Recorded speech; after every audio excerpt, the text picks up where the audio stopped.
sommes en face d'un plan européo-mondialiste connecté. Et là, on a vu, par exemple, ce qui s'est passé en Angleterre, on a vu à quel point c'était connecté, c'était vraiment européo-mondialiste, hein, c'est le cas de le dire, c'est pas juste en France. Donc on a vu le nouveau Premier ministre, là, un travailliste, l'équivalent globalement de France Insoumise, qui est un ex-procureur. Vous savez, il a participé à l'étouffement, par exemple, des scandales, des viols de plein d'Anglaises, des milliers de petites filles, de jeunes filles, par des gangs pakistanais. Et c'est un des procureurs qui a ordonné qu'on n'en parle pas, attention, on ne va pas être accusé de racisme, etc. Et ce type-là, qu'est-ce qu'il a fait en arrivant avec les émeutes? Eh bien, tous les Anglais normaux, hein, des Anglais comme vous et moi, je veux dire des gens en famille, hein, qui sont pas des extrémistes, qui sont pas des néo-nazis, qui sont juste des gens qui voient leur pays envahi, qui voient une surreprésentation dans la délinquance d'une certaine population, qui voient leurs codes changer, des codes étrangers complètement moyenâgeux être imposés dans leur pays, qui voient dans les rues des mecs qui sont capables de crier Allahu Akbar, crier leur haine de l'Occident, de l'Angleterre en l'occurrence, mais comme ça peut se faire en France, mais en France c'est moins courant quand même. Ils voient que n'importe quel migrant qui arrive, et là on parle de finances, donc ils voient que n'importe quel migrant, comme ici d'ailleurs, a plus d'avantages quelque part que les pauvres autochtones, que les pauvres parmi les autochtones français ou anglais, etc. Et là on arrive à un point qu'il faut souligner. Souvent ce n'est pas du racisme, comme veulent nous le faire croire tous ces gens, pour nous étouffer quelque part. Souvent c'est une révolte contre l'injustice. La justice de gens qui arrivent, souvent qui nous détestent, qui n'ont aucun des critères pour être admis ni en droit d'asile, ni en migrants, etc., et qui ont des avantages qui sont prioritaires dans les logements, qui sont prioritaires dans les aides, qui connaissent les lois grâce à des associations que nous finançons, qui connaissent tous les petits trucs pour avoir ça gratuit, ça gratuit, ça gratuit, et pendant ce temps, il y a des gens qui travaillent, qui cotisent, et qui crèvent la dalle. Et là, je le répète, ça n'est plus une question de racisme, c'est une question d'injustice.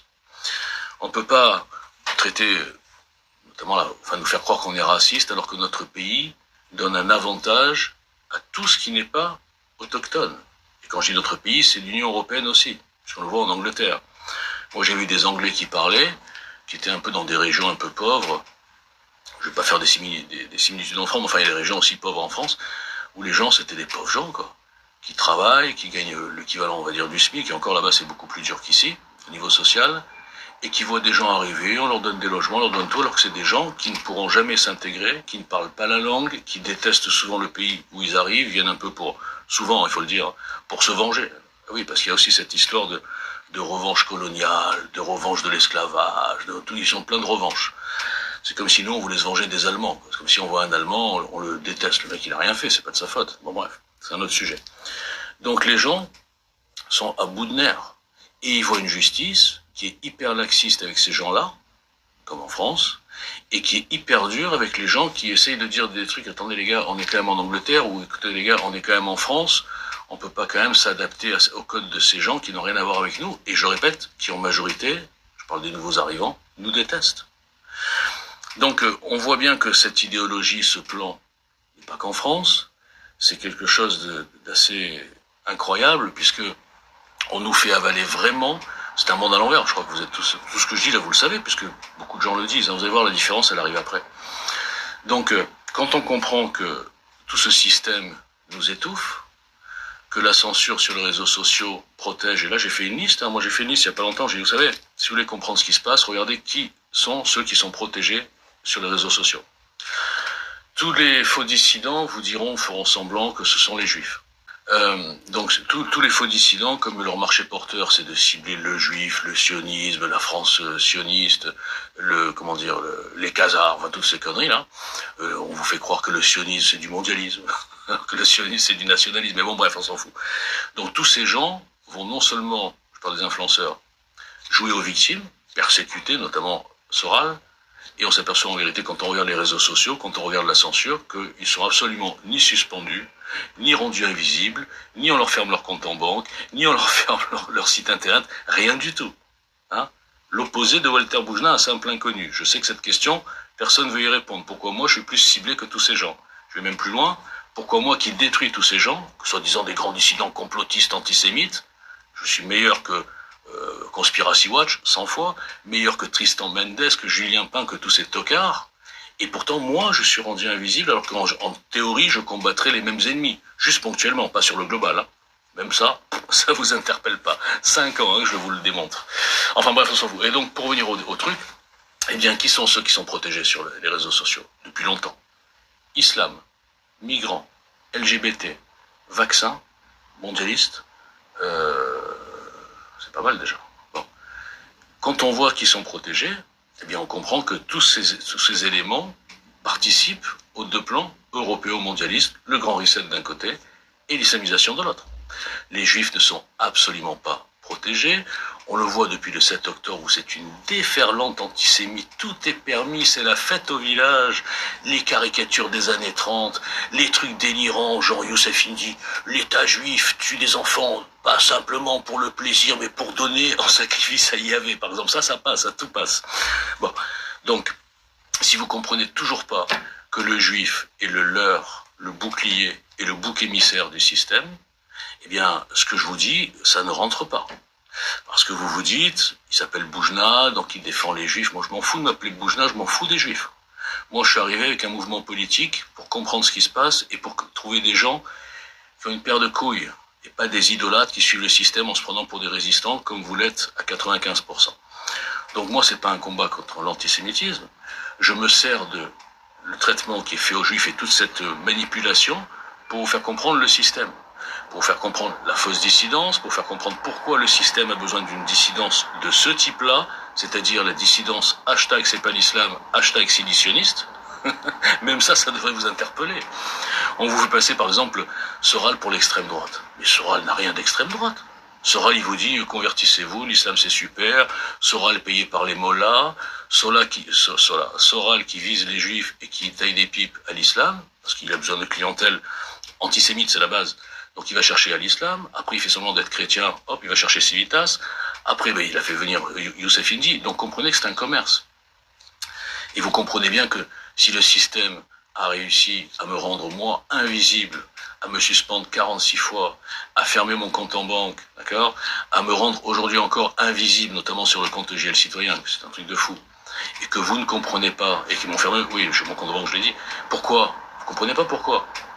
Je vais vous dire pourquoi. Parce que moi, je suis le seul mec libre dans cette grande famille de faux dissidents. Moi, je suis pas fabriqué. Et surtout, moi, contrairement à tous ces camelons, j'arrive avec une proposition politique, des analyses incassables. Constitution, justice, immigration, enfin bref, plein de choses. Et depuis 5 ans.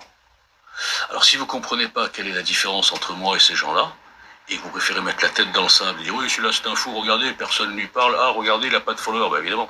Ah, regardez, si, regardez, vous n'avez rien compris à l'histoire.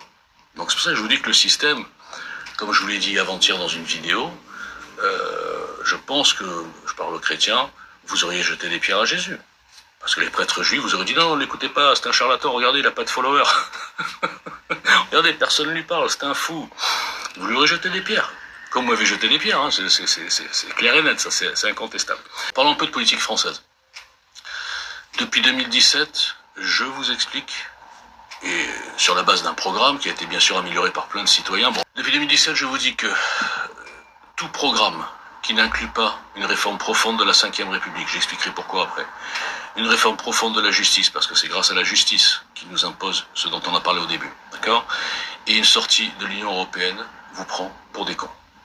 Je vous ai expliqué que ce soit le RN et même après Reconquête, ils vous promettent, ils vous proposent des programmes inapplicables dans la 5e. Je vous ai expliqué que si tous ces partis politiques de la 5e, et même Reconquête, je suis désolé, hein, j'ai dit souvent, j'ai eu beaucoup d'espoir quand Zemmour est arrivé, mais j'ai vite compris qu'il était complètement compatible 5e République, qui se prenait pour le général de Gaulle, et qu'il ne proposait aucun changement dans la République. Et je disais souvent, sont-ils incompétents ou corrompus ou complices? Parce que si tous ces intelligents, hein, je parle de tous, hein, je les mets tous dans le même panier, ils n'ont pas compris que ce que nous vivons, c'est un problème de système et pas du tout un problème d'homme, eh bien, je suis désolé de vous dire que moi, un café du commerce, j'ai 20 ans d'avance. Et vous qui ne voulez pas m'écouter parce que je ne suis personne, vous avez 10 ans de retard et vous suivez les troupeaux. Je m'explique. La Ve République est morte. On le voit aujourd'hui, avec l'histoire des 3 blocs, on voit bien que c'est ingouvernable, on a vu les alliances infâmes, on a vu comment, Macron a été capable finalement de s'allier avec les malades mentaux de France Insoumise. Pourquoi? 2 raisons. D'abord, leur pire ennemi, c'est les nationalistes dans le sens, bon, je ne dis pas que le RN est nationaliste, mais enfin, un programme plus ou moins qui met le français, l'autochtone, avant l'étranger. Mais ça, c'est pas du racisme. Sous prétexte d'une constitution qui a été écrite à une époque où c'était pas la même époque, justement. Oui, c'est bon, tout le monde a les mêmes droits, etc., étrangers, français. C'est pas possible de continuer comme ça. Vu le changement démographique, vu l'invasion migratoire, vu le grand remplacement, qui n'est pas un fantasme, c'est mathématique. Même ça, on vous dit, ah non, c'est complotiste. Mais non, c'est pas complotiste, les gars. c'est juste mathématique. Je veux dire, bon, bref. Donc, la Ve République est morte. On a vu aussi que le Conseil constitutionnel pouvait faire ce qu'il voulait en roue libre. Il pouvait casser des lois votées pourtant par la représentation nationale. On l'a vu avec la loi immigration. Sur un simple coup de fil, Emmanuel Macron a dit oui, allô? Ouais, Lolo? Ouais, Fabius. Bon, la loi immigration, là, tu m'enlèves ça et ça, parce que ça me plaît pas du tout, tu comprends, ça va pas du tout dans notre plan, hein, t'as compris? Oui, t'inquiète, Manu, j'ai l'habitude, responsable mais pas coupable, hop. Donc voilà comment ça se passe. On vous dit que c'est une démocratie. Vous savez bien qu'ils font pas de référendum depuis qu'ils ont compris que, enfin ils le savent depuis longtemps, qu'ils vont à l'envers, complètement, de la volonté des Français. Donc nous ne sommes pas en démocratie, la 5e est morte. Elle est dirigée par une caste énarco-maçonnique. Et dans cette 5e République, le mensonge est autorisé et validé, puisque en campagne électorale, on peut dire absolument ce qu'on veut, et pendant 5 ans, on est en roue libre. Donc si vous acceptez ça comme des moutons que vous êtes, et que vous n'avez même pas réussi, vous les militants, à imposer quelque chose de nouveau à vos partis respectifs, et que vous ne voyez pas qu'ils vous prennent pour des cons, je parle aussi du RN, hein, moi j'ai pas de problème avec le RN, hein. Je dis ce que je pense depuis le début, quoi. Bah, si vous ne voyez même pas ça, vous êtes des moutons. Si vous voyez pas la fausse dissidence, vous êtes des moutons. Si vous boycottez un type sans jamais avoir lu ce qu'il dit, et juste en suivant l'espèce de réputation, c'est un fou, machin, etc., vous êtes encore une fois des moutons et des idolâtres. Et comme je l'ai dit hier, vous auriez jeté des pierres sur Jésus, en écoutant la foule, ou la rumeur, ou les diffamations, sans jamais aller lire. Donc, tout ça pour vous dire que ce qu'on a vu en Angleterre est la preuve ultime de cette idéologie qui a été, bien sûr, rendue possible par le fait que ce sont des malades mentaux qui sont... ils sélectionnent, on va dire, ils sélectionnent des poulains. Même Sarkozy était un poulain, hein, rappelez-vous.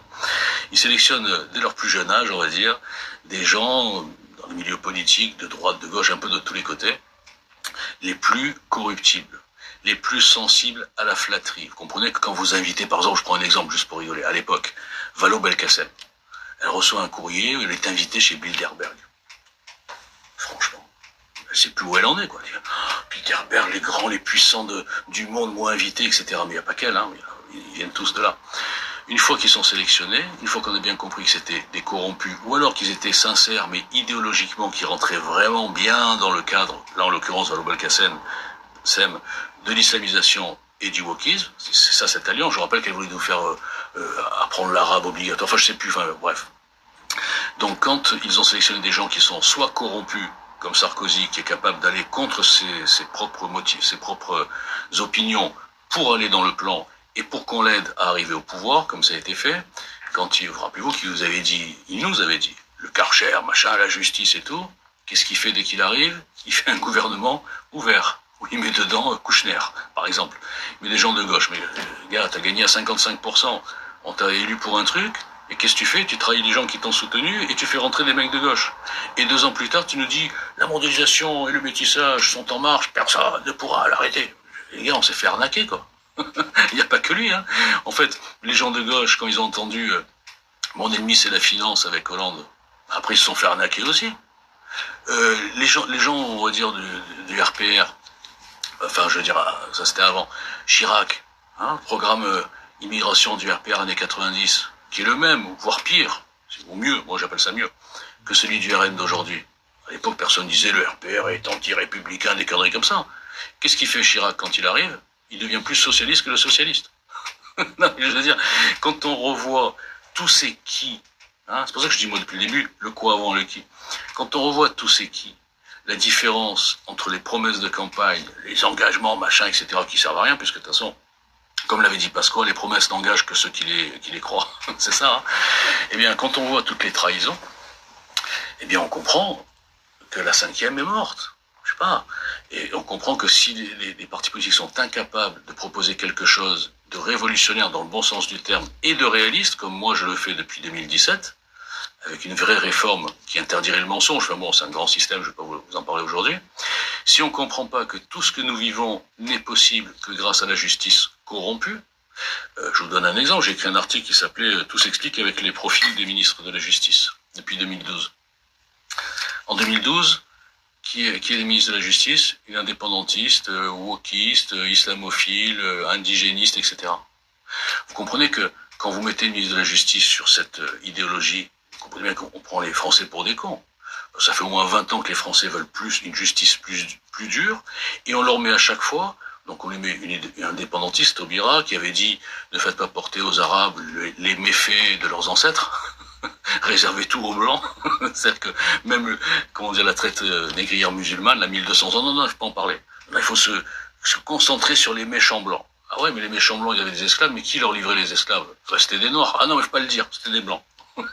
Donc vous mettez ça, après vous mettez une baba cool, la sorcière bien aimée, là, enfin mal aimée d'ailleurs. Elle, son but, c'était de vider les prisons. Elle avait des ratios. On est à 110%, il faut que j'arrive à 90%. À la Covid, ok, super. Bah tiens, je vais enlever, bon, je vais enlever de préférence les moins dangereux. Ouais, enfin, ils sont tous un peu dangereux, c'est pas grave, les j'enlève. Allez, j'en enlève 15 000. Et regardez, je suis trop forte en ministre de la Justice. Maintenant, on est à 90% de taux de remplissage. Construire des prisons, non, ça va pas ou quoi? Construire des prisons, mais pourquoi? Le pays va très bien. Il y a une sécurité totale, on n'est pas du tout un pays coupe-gorge, les Français sont pas du tout du gibier à OQTF, rien du tout, on n'a pas besoin de place de prison. Et ensuite, pour couronner le tout, vous mettez l'avocat des racailles. Quand on voit ça, on a tout compris. Hein. C'est-à-dire Dupond-Moretti qui va se faire acclamer dans les prisons. Dupond-Moretti qui a un mépris total, c'est des formations professionnelles, un mépris total des victimes de tous ordres et qui kiffe les coupables. Hein, il prend ça comme un sport. Ah, j'ai défendu les coupables, qu'est-ce que je suis fort. Quand je pense à celui-là, excusez-moi, je deviens vulgaire. Donc quand vous voyez les profils des ministres de la Justice, vous comprenez l'idéologie qui est en marche, c'est le cas de le dire, et vous comprenez à quel point on nous prend pour des cons. Donc tous les mouvements, partis politiques, qui n'intègrent pas dans leur programme une réforme profonde de la justice, comme seul le JL a été capable de le faire, avec l'aide de Wilfried Paris, qui est un avocat, parce que moi je suis pas capable, hein, il y a des trucs, je suis pas du tout à la hauteur. Lui, il sait comment ça fonctionne, le juge du siège et tout, bon, des trucs, moi je comprends rien, je m'en fous. On l'a fait ensemble, mais c'est lui qui a écrit quand même cette partie du programme, je veux dire. Eh bien, vu qu'il n'y a aucun des partis politiques qui ose s'attaquer aux vrais problèmes de la France, et quand je dis la justice, ça va jusqu'aux institutions, jusqu'au Conseil d'État, jusqu'au Conseil constitutionnel. Hein, donc si ces gens-là n'ont pas vu que tout est possible grâce à cette partie du programme, si j'ose dire, eh bien, je répète, soit ils sont aveugles, soit ils sont complices, soit ils sont francs-maçons, tenus, ou tétanisés. Parce que maintenant, il faudra en parler. Comment vous expliquer qu'aucun des partis politiques ne vous parle de l'influence des francs-maçons? Comment expliquer? Comment expliquer que le seul qui s'est attaqué clairement, en ciblant quelqu'un de précis, a vu son compte en banque fermé la semaine suivante? Moi. Comment vous expliquer? Je sais bien que vous n'aimez pas poser les questions, parce que si vous posez les questions sur Walter Boujna, vous diriez vraiment, mais qu'est-ce qu'on est con, ça fait 5 ans qu'on le boycotte ce mec-là, c'est le seul qui touche les vrais sujets.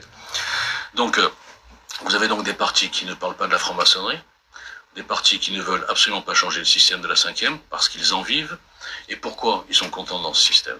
Pourquoi ils sont pas là pour sauver la France? Parce que ce système leur assure un train de vie, un monopole de la parole publique qui empêche toute initiative venant d'ailleurs, c'est-à-dire qui n'est pas construite par les francs-maçons, qui n'est pas tenue, qui n'est pas un parti politique officiel depuis des années, avec les 500 signatures, avec les frais de campagne remboursés, mais avec un certain taux, donc il faut avancer l'argent, donc ils savent très bien que les citoyens n'ont pas l'argent pour lancer une véritable campagne, avec le temps de parole qui est calculé sur les élections précédentes, ce qui empêche tout renouvellement de la classe politique, et ces gens-là font des carrières de 30, de 40 ans, de machin, avec des retraites extraordinaires, donc vous croyez vraiment que ce sont ces gens-là qui veulent changer le système? Vous êtes naïf à ce point-là?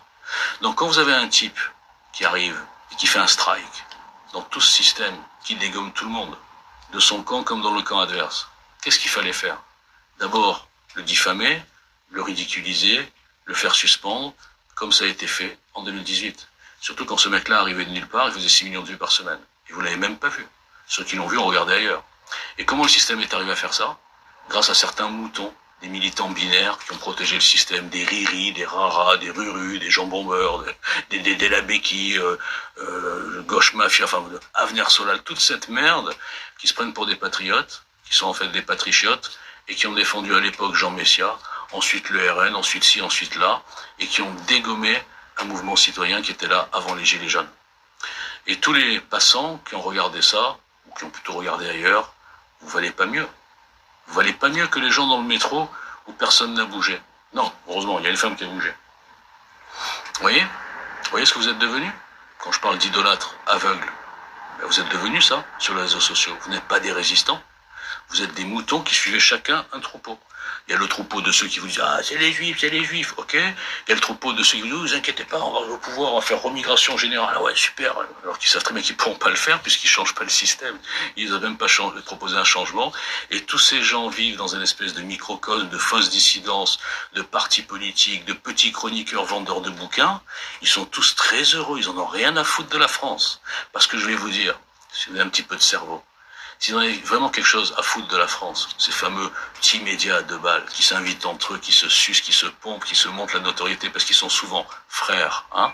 Et s'ils étaient là pour la France, jamais de la vie, ils auraient boycotté un mouvement politique citoyen qui est là depuis 2017 et qui lui propose des vraies choses pour la France, parce qu'il ne vaut rien, hein. Même encore, oui, je vous aligne les questions que vous ne vous êtes jamais posées, parce que, je le dis souvent, vous êtes confortable dans le mensonge, confortable dans l'idolâtrie, confortable dans la protection du système, des idoles, des fausses idoles, des partis politiques et finalement, par ricochet, protection de la Ve République, des francs-maçons et de tous ces enfoirés qui sont pas là pour la France. Moi, je suis là pour la France. Hein, vous savez, hein, j'envoie chier tout le monde. Pourquoi j'envoie chier tout le monde? Parce que je cherche rien à vendre. Moi, j'essaie de vous vexer, de vous titiller, de vous énerver. D'ailleurs, vous me détestiez, je m'en fous, mais que vous réagissiez, quoi. Que vous ouvriez les yeux sur toute cette pièce de théâtre. J'ai fait un bouquin boycotté partout. J'ai envoyé des mails, vous savez, avec le truc. Il n'y a pas un média qui m'a répondu. Et en parallèle, ils font venir des inconnus totaux qui ont fait un bouquin sur un sujet très précis, du qu'on n'a rien à foutre, mais c'est leur pote, parce qu'ils connaissent un tel. Vous n'avez pas compris comment ça marche? C'est un showbiz 2e étage. C'est pas le talent, c'est pas ce qui est dit qui compte. C'est qui on connaît, avec qui on est potes. Pourquoi croyez-vous que tous ces rats, ils me boycottent? Hein? Je suis fâché avec celui-là, avec celui-là, je suis fâché avec tout le monde. Il y en a d'autres qui me connaissent pas, mais ils sont fâchés, enfin ils me boycottent parce qu'on leur a dit non, surtout pas lui. Voilà comment ça fonctionne. Et quand je vois tous ces moutons que vous êtes, qui boycottaient, qui participaient à ça, à la destruction d'un mouvement citoyen, sans jamais avoir rien lu. Moi hier je parlais avec elle va peut-être se reconnaître si elle m'écoute. Je parlais avec quelqu'un que j'ai vu dans l'espace très brillante, qui a des bonnes analyses, etc. Et ça fait 2 mois d'un truc comme ça. Et hier je lui ai dit, moi, X, je ne dirai pas son nom, dis-moi, t'as regardé un peu ce que je fais Ah non, j'ai pas vraiment regardé. J'ai dit, d'accord, mais en fait, tu fais quoi sur l'espace? Texto, hein, je vous retransmets la conversation pour vous dire à quel point même les gens intelligents, excusez-moi, sont bêtes. Elle me dit, non, moi j'aime bien aller sur des spaces parce qu'il faut y a des débats intéressants, je cherche des gens intelligents pour pouvoir diffuser ou construire des idées, machin. Je dis, d'accord, ok, très bien. Mais quand tu vas sur un space où tu parles avec 99% de gens qui sont sous pseudo, qui n'ont pas d'association, qui n'ont rien construit, qui n'ont pas de programme, qui viennent discuter, et qu'en parallèle, tu as un type qui est là depuis 5 ans, que tu n'as même pas été regardé. En fait, tu te mens toi-même. Tu cherches rien, puisqu'il y a un truc qui est là, d'accord? Un type qui est le plus boycotté de France, qui est le plus ignoré par tous ces fakes, qui a été suspendu 46 fois, etc. Et tu t'es pas posé la question, comment ça se fait que ce type inconnu, il est ce traitement? Tu n'as pas eu la curiosité d'aller lire. Donc tu cherches quoi? En fait, tu cherches rien. Tu cherches à aller dans des spaces et discuter avec des inconnus, machin, ah super, on est tous d'accord, l'islam c'est méchant, Macron il est méchant, machin, ok, on ferme le space, au revoir monsieur dame. Et elle pense qu'elle a fait un acte de résistance. Voilà ce que c'est, les réseaux sociaux. Vous vous mentez à vous-même, vous n'êtes pas des résistants, constructifs en tout cas. Vous parlez avec des gens qui sont d'accord avec vous, souvent vous n'osez pas aller dans des spaces où il y a des ennemis, souvent, hein. Et quand vous avez fermé le space, fermez votre Twitter, c'est fini, vous avez fait votre acte. Et puis après, il y a une autre sorte de résistants, alors, qui sont largement pires, ils sont même plutôt ridicules, Eux, ils pensent que leur acte de résistance, c'est d'envoyer de l'argent à Soral. Ouais, je suis résistant, j'ai envoyé de l'argent à Soral pour qu'il dépense en Suisse. Je pense Soral comme les autres, où j'ai acheté le bouquin de Youssef Indy, le camelot en chef, boosté par le système, jamais suspendu, parce que il rentre dans une partie des deux plans, l'islamisation. Frères musulmans derrière. Tout ça, vous captez rien du tout. Et alors bien sûr que moi j'ai un style qui vous vexe, hein. Je traite de tout toute la journée. Je dis, mais qu'est-ce qu'il a celui-là, pour qui il se prend? Mais si vous aviez un petit peu de cerveau, vous oublierez ma personnalité, vous me détesteriez, et vous avez compris, j'en ai rien à foutre, mais vous essayerez de réfléchir, d'aller lire tout ce que je poste, d'aller lire les articles, d'aller lire mes bouquins gratuits, téléchargement gratuit, vous inquiétez pas, je ne vends rien. De comprendre le système. Dans ces deux bouquins, j'explique exactement comment fonctionne le système de A à Z. Mais pourquoi vous voulez pas lire? Parce que vous êtes tellement mouton que comme vous m'avez pas vu dans je sais pas quel média à 2 balles ou Sud Radio ou quoi, vous dites ah non s'il est pas là-bas c'est que ça va être nul, ça doit être un fou. Vous comprenez pourquoi je vous dis que vous êtes formaté? Parce que vous êtes formaté. Vous êtes formaté et fainéant. En fait vous voulez jouer au résistant mais tant que ça coûte rien. Même diffuser, oh là là je vais perdre des followers, non ça coûte, non je diffuse pas. Même si vous êtes d'accord. Combien de gens me disent bravo en DM et ne diffusent jamais? Posez-leur la question. Chaque fois que j'ai posé la question, c'est comment ça finit? Ils me bloquent. Parce que je leur dis, attends, essaye d'être logique. Tu me dis bravo machin, tu diffuses jamais. Quel est le problème? Ouais, non mais tu comprends. Non mais je comprends pas. Juste une réponse claire. Hop, ils me bloquent. Plein comme ça. Donc c'est même pas des enfants, c'est même pas des moutons. Je vous dis franchement, c'est quoi ces gens? Ce que je pose comme question tous les jours. Qu'est-ce que c'est que ces gens qui se prennent pour des résistants sur des réseaux sociaux alors qu'ils ne servent à rien si ce n'est à gonfler la notoriété de gens qui sont déjà connus et qui font rien depuis des années ou de fausses starlettes qui leur prennent de l'oseille en leur disant ouais c'est pour la résistance, envoie de l'argent c'est pour la résistance. Des Dieudonné, des Soral, des Youssef Indy, des bouquins à 2 balles qui servent à rien, des théories branlantes, des mecs qui sont incapables de débattre justement sur leur théorie face à un inconnu, libre. Ils savent que moi j'ai rien à perdre et je m'en fous de me fâcher, je démonte tout le monde. Vous aimez pas les héros, vous aimez pas les vrais résistants, vous aimez les faux résistants, les camelots. Alors je sais que je vous fais toujours des procès, mais je peux me permettre parce que personne ne peut débattre avec moi. Voilà, je vous le dis, qu'est-ce qu'il va y avoir là? D'abord personne ne répondra, c'est normal, personne ne diffuse, d'accord. Mais le peu de trucs que j'aurai, ouais, pour qui tu te prends, ouais, t'es un fou, ouais, machin, voilà. C'est ça les arguments. Enfin bref, je sais même plus de quoi je voulais parler, je suis parti dans n'importe quoi. Mais je vous dis franchement, c'est hallucinant. 6 ans que je vous démontre tout, que je démontre tout le monde, et j'ai 2 retweets. La même personne qui ferait les mêmes trucs sur, je sais pas qui, sur n'importe quel sujet, si c'est pas moi, vous diffuserez comme des fous. Franchement, je suis fier. Hier, on m'a dit, ouais, t'es frustré parce que je sais pas quoi. Moi, je suis pas frustré du tout. Je suis fier. Comment j'ai fait? En étant inconnu, sans rien, sans argent, sans moyens, sans médias, à créer un tel boycott. Vous vous rendez compte, la puissance, c'est beaucoup plus puissant que de dire des banalités, d'être boosté par les algos de Twitter et de se prendre pour un grand résistant. Parce que j'ai fait un panneau destitution Macron. Celui-là, il me fait rire. Je l'aime bien, hein, le petit, je sais pas comment il s'appelle, Van David, je sais pas quoi avant. J'ai fait un panneau de destitution avec mon avion, ouais, on va renverser la France, allez-y, suivez-moi. Les mecs, ils suivent. Bon, très bien, c'est courageux, hein. Mais ça construit rien du tout, parce que c'est ridicule. Enfin bref, voilà. Bon. Alors pour finir, je ne suis pas rageux. Je suis toujours dans l'humour, vous comprenez même pas mon humour. Même mon second degré, vous comprenez rien. Regardez, j'ai fait une super intervention il y a 3 jours ou 4 jours. J'ai dit les gars, à 100 retweets, j'enlève le bas. Je vous ai fait un espèce. Là, c'était plus politique, là je vous dis n'importe quoi ce matin, mais c'était plus politique, etc. Je vous explique la solution, c'est un tweet épinglé. Et puis même pas 100 retweets les gars, j'allais enlever le bas, vous allez avoir un super striptease du plus grand résistant de France. Même ça vous interpelle pas, ça vous donne pas envie, allez-y, retweetez. Enfin bref, bon en tout cas je rigole bien avec vous. Un petit peu seul c'est vrai, mais je rigole bien. Allez merci, bonne journée.